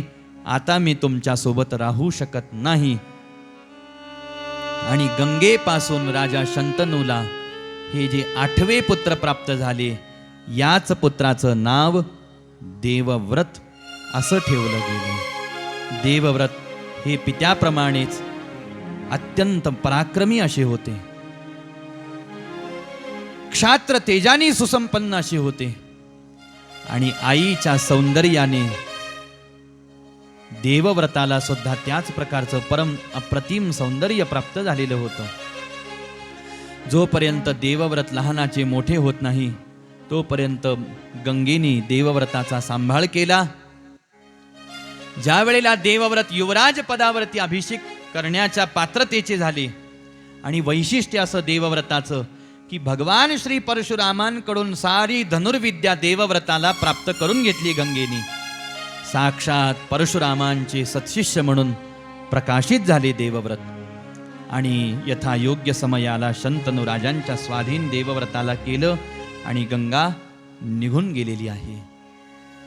युवराज पदावरती देवव्रताला अभिषिक्त केलं गेलं, परंतु शंतनू राजांचं लक्ष राज्यकारभारामध्ये लागायला काही तयार नाही. कारण शंतनू राजांना अखंड अहोरात्र गंगेचं स्मरण यायला लागलं, आपल्या धर्मपत्नीची आठवण यायला लागली, एकटेपणा आपल्या जीवनामध्ये जाणवायला लागला. राज्यकारभारामध्ये लक्ष नाही, प्रजापालनामध्ये लक्ष नाही, खाण्यापिण्यामध्ये लक्ष नाही, झोप सुद्धा शंतनू राजांच्या डोळ्याला नाही. कुठं जाऊन आपल्या मनाचं समाधान करावं, कुठं जाऊन गंगेचं विस्मरण स्वतःच्या मनाला करून घ्यावं, अशा प्रकारचे प्रश्न मनामध्ये उत्पन्न झाले. अशाच या विरह वेदनेमध्ये व्याकुळ होत असताना शंतनू राजे एक दिवस भ्रमंती करण्यासाठी वनामध्ये आले आणि गंगेच्या किनारी ज्या वेळेला शंतनू राजे आले त्यावेळेला आज शंतनू राजांनी मत्स्यगंधेला पाहिलं. मत्स्यगंधेला पाहिलं आणि मत्स्यगंधेला पाहता क्षणी गंगेचं विस्मरण शंतनू राजांना झालं. मत्स्यगंधे जवळ आले आणि परिचय विचारला. हे वरानने, हे सुकन्ये, तू कोण आहेस? कुणाची पुत्री आहेस?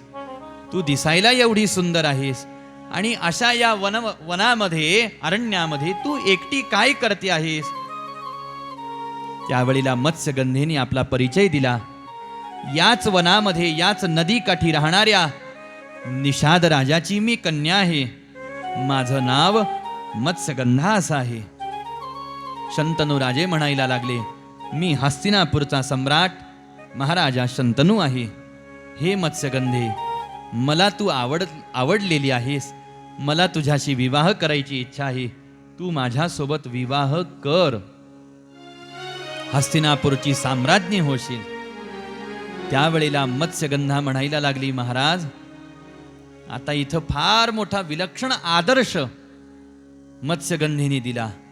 साक्षात राजे साहेब विवाहासाठी मागणी घालत आहेत. दिसायला सुंदर आहेत, राजे आहेत.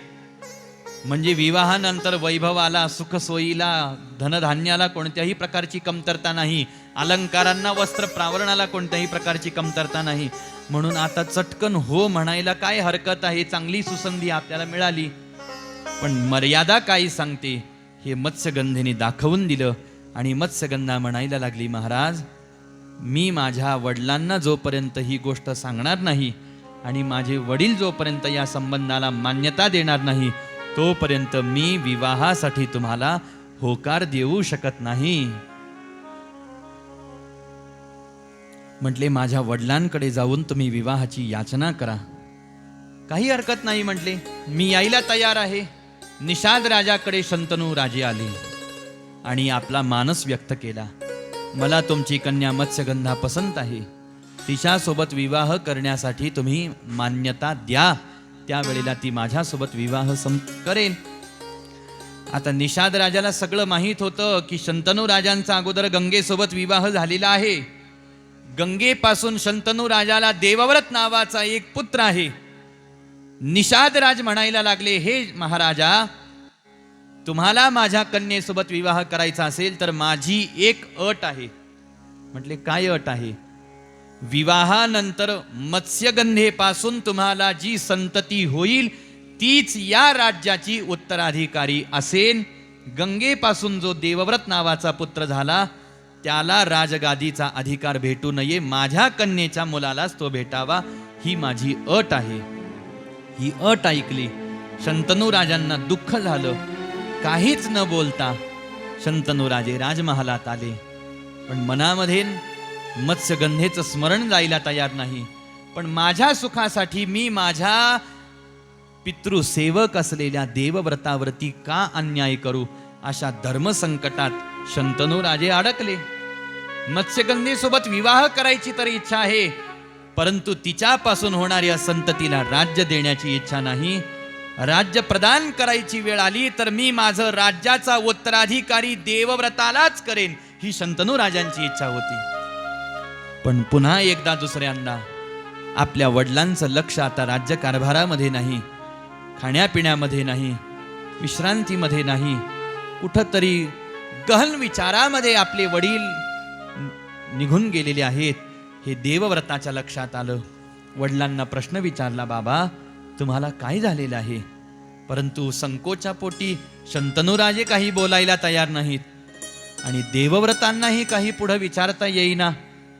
शेवटी मंत्र्यांना आपल्या हाताशी घेतला आणि मंत्र्यांना प्रश्न विचारला की राजे साहेबांना नेमकी कशाची चिंता आहे? मी माझ्या पित्याला कोणत्याही चिंतेमध्ये पाहू शकत नाही.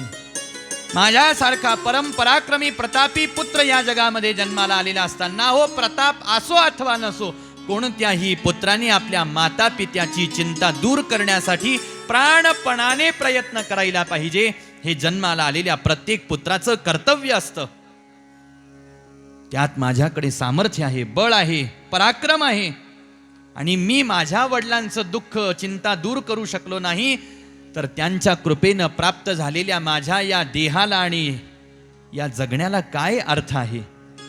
मग मंत्रीगणांनी सांगितलं, म्हटले मत्स्यगंधा नावाची निषाद राजाची कन्या शंतनू राजांना पसंत आहे, तिच्यासोबत विवाह करायची इच्छा आहे.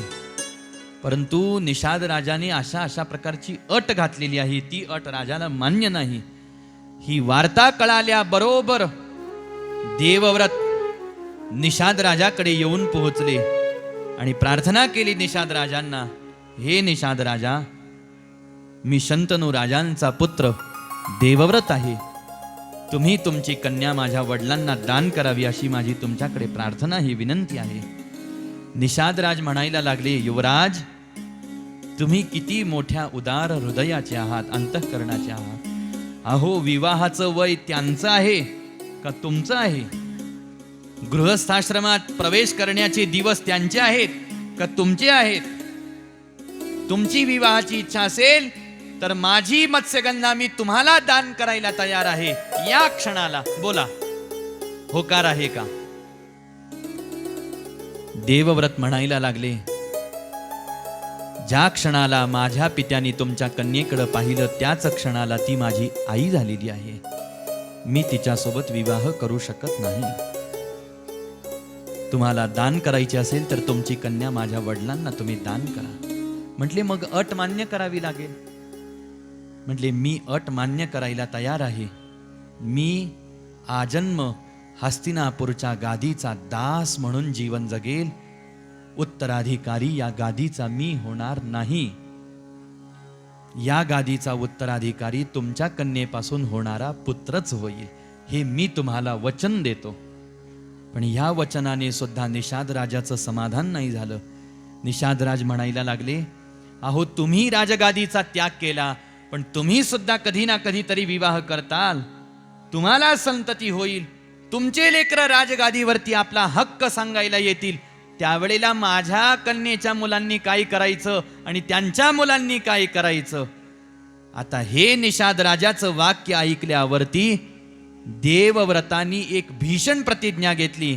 म्हणले, हे निषाद राजा, माझ्यानंतर माझे पुत्र जर का या हस्तिनापूरच्या राजगादीसाठी हक्क मागण्याचं भय तुम्हाला असेल तर मी आज अशी प्रतिज्ञा घेतो आहे की मी माझ्या पित्याच्या सुखासाठी आजन्म ब्रह्मचारी राहायला तयार आहे. मी आजन्म ब्रह्मचारी राहीन, विवाह करणार नाही. ही वार्ता ज्या वेळेला शंतनू राजांना कळाली त्यावेळेला शंतनू राजांनी आपल्या पुत्रांनी आपल्यासाठी काय त्याग केलेला आहे याच. आणि शंतनू राजे म्हणायला लागले, देवव्रता, अरे बेटा, तू माझ्या क्षणिक सुखासाठी तुझ्या साऱ्या समग्र जीवनभराच्या सुखाला आज तिलांजली दिलेली आहे. आजपर्यंत इतिहासामध्ये आपल्या पित्यासाठी एवढा मोठा त्याग करण्यासाठीच दुसरं तिसरं उदाहरण या जगामध्ये कोणतंही नाही. मी तुझ्या या पितृभावावरती पितृसेवेवरती प्रसन्न आहे. मी तुझा पिता राजा शंतनू तुला इच्छा मृत्यूचं वरदान देतो. जोपर्यंत तुझी मृत्यूची इच्छा होणार नाही तोपर्यंत काळही तुझा स्पर्श करू शकणार नाही. यापुढं समाज तुला भीष्म या नावाने ओळखेल. आणि हेच 8वे वसू देव नावाचे गंगा मातेचे पराक्रमी प्रतापी पुत्र, ज्यांचं नाव देवव्रत असं होतं. आणि याच देवव्रतांना पुढं चालून सारे पितामह भीष्माचार्य या नावाने ओळखायला लागले. भीष्माचार्यांनी विवाह केला नाही, आजन्म पितृसुखासाठी ब्रह्मचारी राहिले. मत्स्यगंधे सोबत शंतनू राजांचा विवाह संपन्न झाला.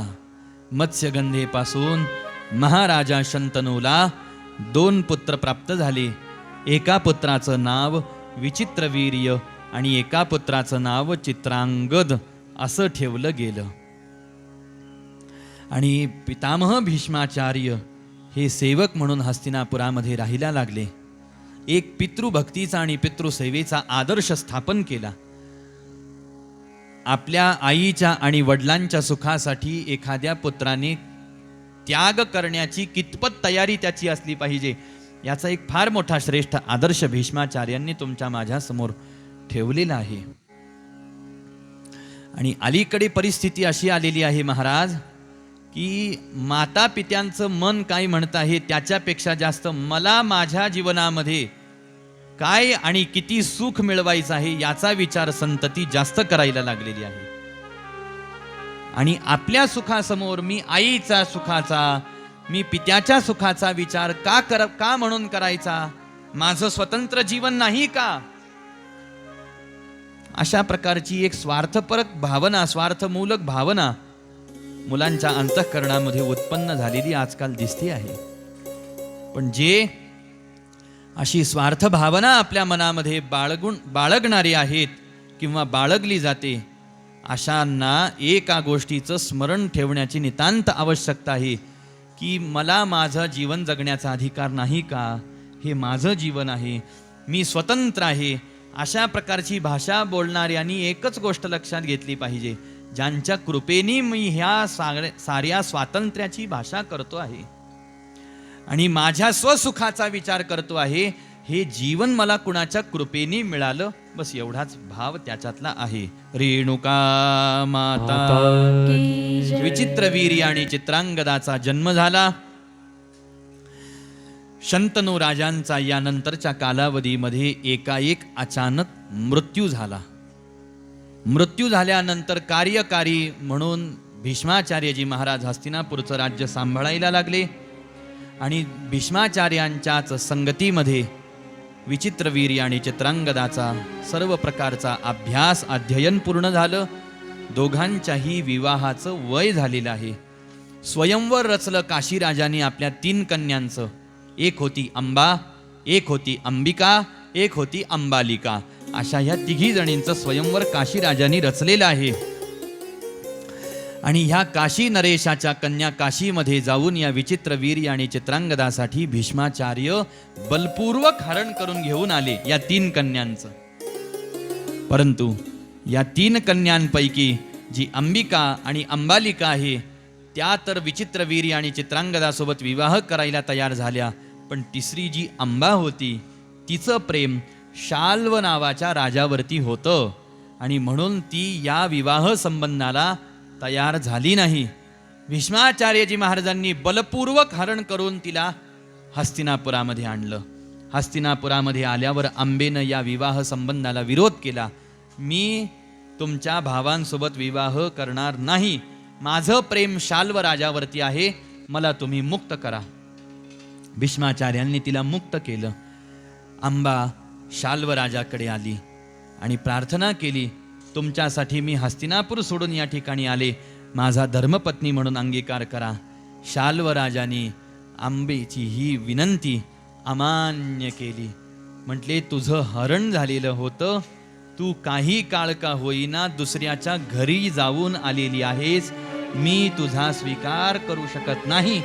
म्हणून आंबेच्या प्रेमाचा तिरस्कार शाल्वाने केला. आणि ही सारी घटना भीष्माचार्यांमुळे झालेली आहे याचा राग आंबेच्या मनामध्ये उत्पन्न झाला. आणि जरी इच्छा मृत्यूचं वरदान भीष्माचार्यांना प्राप्त झालेलं असेल तरी सुद्धा यदा कदाचित कालवशात ज्या वेळेला भीष्माचार्यांच्या मृत्यूचा समय येईल त्यावेळेला भीष्माचार्यांच्या मृत्यूला मी कारण होईल अशी अंबेनं प्रतिज्ञा घेतली आणि आपला देह अंबेने संपवून टाकला. इकडं विचित्रवीर्य आणि चित्रांगदाचा विवाह संपन्न झाला आणि हे दोघही जण विवाह संपन्न होऊन गृहस्थाश्रमामध्ये राहायला लागले. पण या दोघांना संतती होण्याच्या आत एक एक करून विचित्रवीर्य आणि चित्रांगद अशा दोघांचाही अकाली मृत्यू झाला आणि वंशवेल हस्तिनापुराच्या गादीची खुंटून गेली. आणि आता सत्यवती मातेला अर्थात मत्स्यगंधेला, जिचं विवाहानंतर नाव सत्यवती असं ठेवलं गेलं, तिला आपल्या कुळाच्या वृद्धीची चिंता लागली. आणि आज तिला स्मरण झालं आपल्या विवाहाच्या अगोदर झालेल्या संततीचं, महर्षी वेदव्यासजी महाराजांचं. इकडं आई लेकराची आठवण काढायला लागली, तिकडं लेकराला आईची आठवण यायला लागली. आणि आज वेदव्यासजी महाराज सुद्धा शुकदेवांच्या विरहाने व्याकुळ होऊन सत्यवतीकडे निघाले आणि सत्यवती मनोमन वेदव्यासजी महाराजांचं स्मरण करायला लागलेली आहे. ज्या द्वीपावर जन्म झाला त्या द्वीपापर्यंत वेदव्यासजी महाराज आले, धीवराची निषाद राजाची भेट घेतली आणि प्रश्न विचारला, माझी आई मत्स्यगंधा कुठं आहे? त्यावेळेला निषाद राजाने सांगितलं, हे कृष्णा, अरे तुझ्या आईचा शंतनू राजांसोबत विवाह झाला आणि तुझी आई आता मत्स्यगंधा राहिली नाही, ती आता हस्तिनापूरची साम्राज्ञी महाराणी सत्यवती झालेली आहे. तिचा विवाह झाला, तिला 2 लेकरं झालेली आहेत म्हटले. आणि मग ही वार्ता कळाल्यानंतर वेदव्यासजी महाराज राजमहालामध्ये आले. सत्यवती मातेला आपल्या डोळ्यांनी पाहिलं आणि ज्यावेळेला हे माय लेकरं एकमेकांच्या समोर आले त्यावेळेला आईला सांगावं लागलं नाही की हा तुमचा पुत्र व्यास आहे, आणि व्यासांना सांगावं लागलं नाही ही तुमची आई सत्यवती आहे. आणि अशा ब्रह्मतेजाने युक्त असलेल्या वेदव्यासजी महाराजांच्या त्या परम तपो मूर्तीकडे पाहिलं आणि सत्यवती मातेच्या लक्षात आलं, हा माझा कृष्ण आहे. व्यासांना पाहून सत्यवती मातेला परम आनंद झाला. आईची भेट घेतली, आईला नमस्कार केला आणि व्यास आसनावरती विराजमान झाले. आईचा दुःखी कष्टी चेहरा पाहिला आणि प्रश्न विचारला, आई, कशाची चिंता आहे तुला? मला सांग, मी तुझं दुःख दूर करेन. शेवटी एवढं तप केलं, एवढं ज्ञानसंपन्न केलं, एवढी शक्ती मिळवली, आणि त्या शक्तीनं जर मी तुझं दुःख दूर नाही करू शकलो तर ती शक्ती काय उपयोगाची आहे? आणि म्हणून मला तुझं दुःख तू सांग. त्यावेळेला सत्यवती मातेनं सांगितलं, व्यासा, मला तुझ्या ब्रह्मतेजाची आवश्यकता आहे, कारण माझी वंशवेल खुंटलेली आहे आणि माझा हा वंश पुढं चालू राहावा याच्यासाठी आता तू काहीतरी उपाय योजना कर. वेदव्यासजी महाराज वंशवृद्धी करण्यासाठी तत्पर झाले आणि वेदव्यासजी महाराजांच्याच कृपा प्रसादातून अंबालिका आणि अंबिका या दोघींपासून एक पुत्र जन्माला आलेले आहेत. एका पुत्राचं नाव धृतराष्ट्र असं ठेवलेलं आहे, दुसऱ्या पुत्राचं नाव पांडू असं ठेवलेलं आहे. वेदव्यासजी महाराजांच्या ब्रह्मतेजाला ह्या राण्या सहन करू शकल्या नाहीत. एवढं ते तेज विलक्षण, आणि म्हणून पहिलं लेकरू जे जन्माला आलं ना ते अंध जन्माला आलं. धृतराष्ट्र हे आंधळे होते. दुसरी जी राणी आहे तिनं ज्या वेळेला या ब्रह्मतेजाला धारण केलं त्यावेळेला पांढरा फटक चेहरा तिचा पडून गेला. आणि दुसरी जी लेकरू जन्माला आले, पुत्र जन्माला आले, ते पंडूर वर्णाचे जन्माला आले, म्हणून त्याचं नाव पांडू असं ठेवलं गेलं. हे दोन्ही लेकरांमध्ये काही ना काहीतरी कमतरता राहिली, म्हणून तिसरं लेकरू झालं पाहिजे. मग सत्यवती मातीनं पुन्हा आपल्या सुनांना सांगितलं की जा, व्यासांच्या ब्रह्मतेजाला धारण करून तुम्ही पुन्हा तिसऱ्या संततीला जन्मदान करा. पण या दोनही सुना मात्र आता घाबरल्या आणि आपल्या दासीला पाठवलं व्यासांच्या ध्यान महालामध्ये, जिथं ध्यान करायला व्यास बसलेले होते. आणि दासीची मात्र संत महानुभावांवरती पूर्ण श्रद्धा होती, पूर्ण निष्ठा होती. आणि याच दासीपासून जे परम तेजस्वी पुत्र जन्माला आले असे धर्मावतार महात्मा विदुरांचा जन्म झाला. अशी ही 3 पुत्र व्यासांच्या कृपेतून प्राप्त झाले आणि निघून गेले वेदव्यासजी महाराज पुन्हा आपल्या आश्रमाच्या दिशेनं.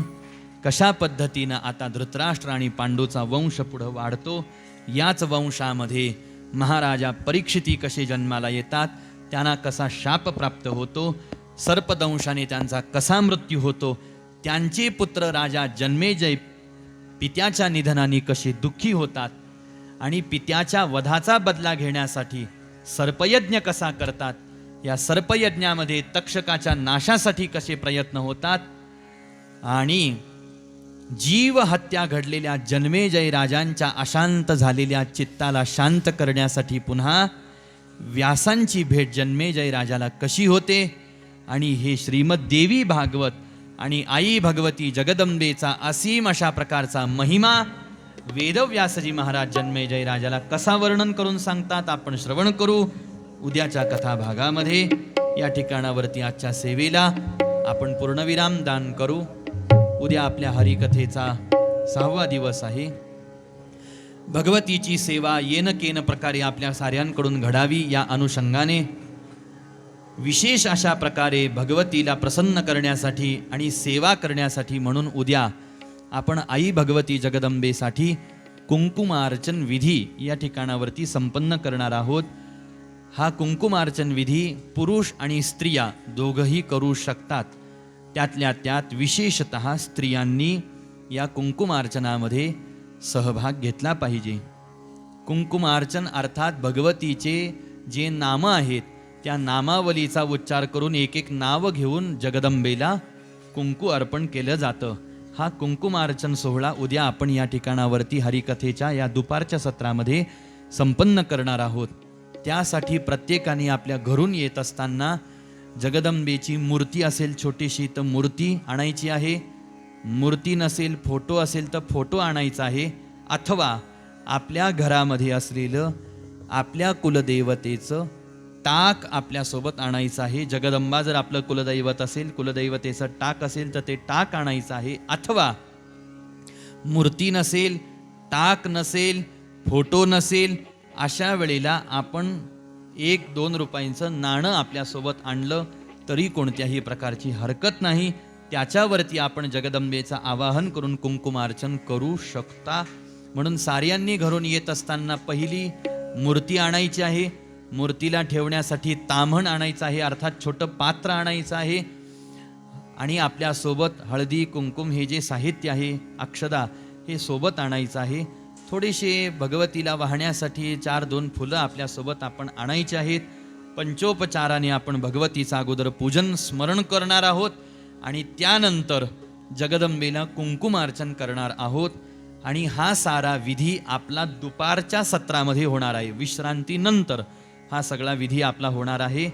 सुरुवातीला बरोबर 1 वाजता कथेला या ठिकाणी आरंभ होईल आणि मग विश्रांतीच्या समयानंतर चहापान झाल्यानंतर कुंकुमार्चन होईल. आज ह्या सगळ्या काही तांत्रिक अडचणीमुळे आपल्याला कथेला सुरुवात करायला थोडासा उशीर झाला म्हणून, परंतु उद्या अशी कोणत्याही प्रकारची तांत्रिक अडचण येणार नाही. शक्यतोवर आली तरी त्याची अगोदर आपण तरतूद करून घेऊ आणि उद्याची कथा बरोबर वेळेवरती या ठिकाणी सुरू होईल अशी साऱ्या भाविकांनी या ठिकाणावरती दखल घ्यायची आहे.